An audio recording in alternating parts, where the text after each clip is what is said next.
આપનું નામ? મારું નામ શાંતિલાલ બાલુભાઈ જેઠવા છે. ઉંમર? 73 નું ઉંમર ચાલુ છે મારી. ઓકે. અને એડ્રેસ પોસ્ટલ પાક્કું? મારો address A22 Someshwar row house, વિભાગ 2, સ્ટાર બજારની સામે, સેટેલાઇટ રોડ, અમદાવાદ છે. ઓકે. હવે તમે દિલીપભાઈની બેલેન્સ થેરાપી મને એમ છે 1 મહિનો લીધી, 30 દિવસ. તમને શું તકલીફ હતી ને એમાં થયેલો ફાયદો? મને મેઇન મારી જે તકલીફ હતી એ મને ડાયાબિટીસની હતી.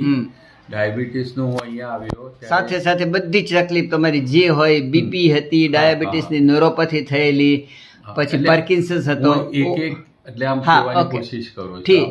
ડાયાબિટીસની તકલીફ હતી. જ્યારે આવ્યો ત્યારે HbA1c જે હતું મારું અને અત્યારનું લેટેસ્ટ HbA1c છે એમાં 0.4 નો ફરક પડ્યો. ઓકે. એટલે એવરેજ જે 3 મહિનાની એવરેજમાં ફરક પડ્યો. ઓકે. પછી ઘણો સારો 0.4 નો ફરક એટલે ઘણો સારો કહેવાય. જી. હા. બીજું મને ન્યુરોપેથીની તકલીફ હતી. ડાયાબિટીસની ન્યુરોપેથી થયેલી હતી. ડાયાબિટીસના લીધે ન્યુરોપેથી હતી અને ન્યુરોપેથી મારી કરીબન 10 વર્ષથી મને એની તકલીફ ઓછા વધારે પ્રમાણમાં થતી હતી. પણ અહીંયા આવવાથી મને ન્યુરોપેથીમાં ઘણું સારું લાગે છે. આમ ટકાવારીમાં કહેવા જાય તો મને 35 થી 40% ફરક અત્યારે જણાય છે. અને ઘણી વખત તો મને ઘણું સારું લાગે છે, જાણે સારું થઈ ગયું, પણ પાછું અચાનક અસર દેખાવા માંડી. એટલે હું ઓવરઓલ 35-40% ફાયદો કહી શકું. પછી મને બીજો એક કંપવાતની તકલીફ હતી, જો કે પાર્કિન્સન્સ. તો એમાં મને જોવે એવું હજી મને સેટિસ્ફેક્શન પર્સન્ટેજ વાઇઝ જોવે તો 10-15-20% આસપાસ એનો ફરક જણાય. એ ચોક્કસ છે. બીપી નું તો મારો એક ગોળી હું પહેલેથી લેતો હતો અને બીપી મારું મોસ્ટ ઓફ એ ગોળીથી કંટ્રોલમાં રહેતું. હવે હજુ બી બીપી અત્યારે બી નોર્મલ છે. હવે હું એમાં થોડો પ્રયોગ કરવાનો કોશિશ કરીશ.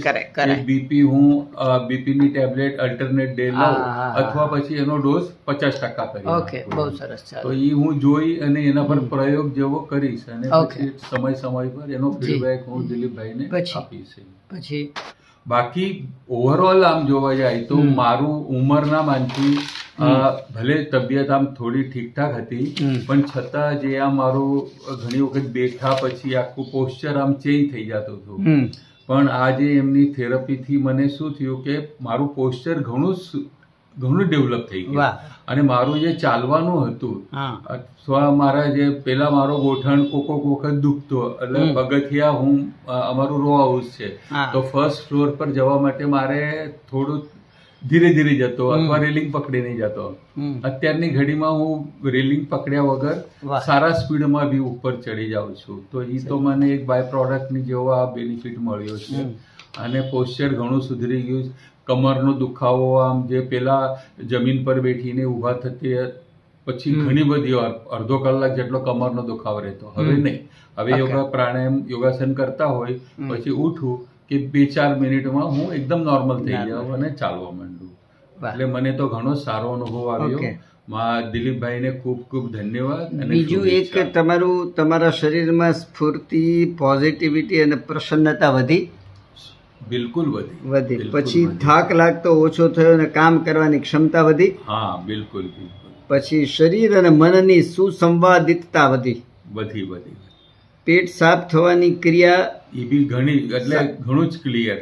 એટલે પેલા જે મને ઘણી વખત આમ ઓલું મરાઠીમાં એને આવો એટલે ચિકાસ જેવું જે હવે નથી. બિલકુલ સારું.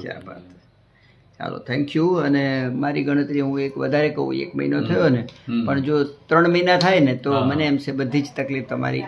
અને એ બી તમે અત્યારે વિચારી રહ્યા છો ક્યાંય બહાર જવું છે? મારે જરા ઘણા પ્રોગ્રામ છે, 15 દિવસ બહાર ટૂરમાં જવાનું છે, બીજા 2-3 ફેમિલી પ્રોગ્રામ છે, એટલે એ હિસાબે હું ડિસકન્ટિન્યુ કરું છું. ઓવરઓલ સારું? ઓવરઓલ બહુ જ સારું. Thank you.